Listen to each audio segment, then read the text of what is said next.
البته او جلوبرگی که شیخ پیرجوک لبری کردیا پیدلین درع یعنی زی شر چون که شر جاران با گله نبو با تفنگ نبو با توپ طیار نبو همو با شیر و تیر بو اینجا او زیه وکو پنجره یعنی مشبکه که بهیزه سری شیر و تیر ناشتنا گیانی ناگتا گیانی او شرکره شروانه ویجا او زیه لبری کرد سینگو ملو و زکی هموی داده پوشی و سریش داده پوشی قاچاکان یه دستی شبو لیره دستی شبو وکو پارچه آسم بو لسر زنده لسر ام زنده داشته شری به ترسو لرد نا ترسیتین شری خود کتنو دجمن دا کجیتو دیتا با اینجا حل سر مزگوتی پیرجب که به نوی ویه پیرجب نواکانیش استناوی کرکی پیرجب نوی نواکانی پیرجبه او مزگوته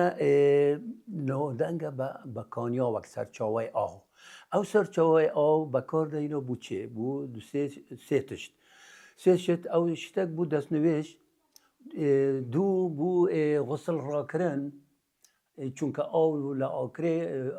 آوی حنفیه کان بو دات نوین تاتن خود اختنا او آوا خوی دشوت خو پاقش دکتوا بلام اوی لهمو یا گرنگتر او آوا زور درمانه کی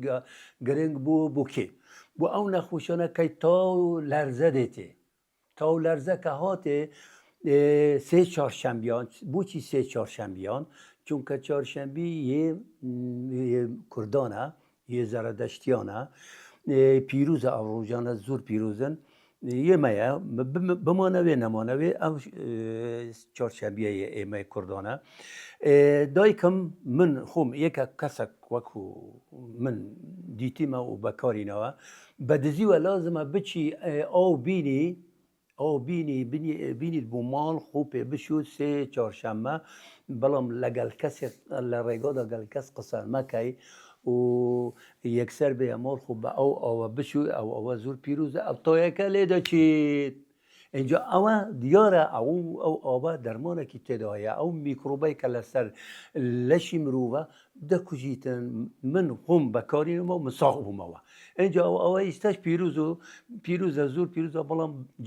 جگای داخل ایستا که کلکی نماوه و کس سردانی او کانیا ناکت و کس هر نازانیتن اما درمان بو ایش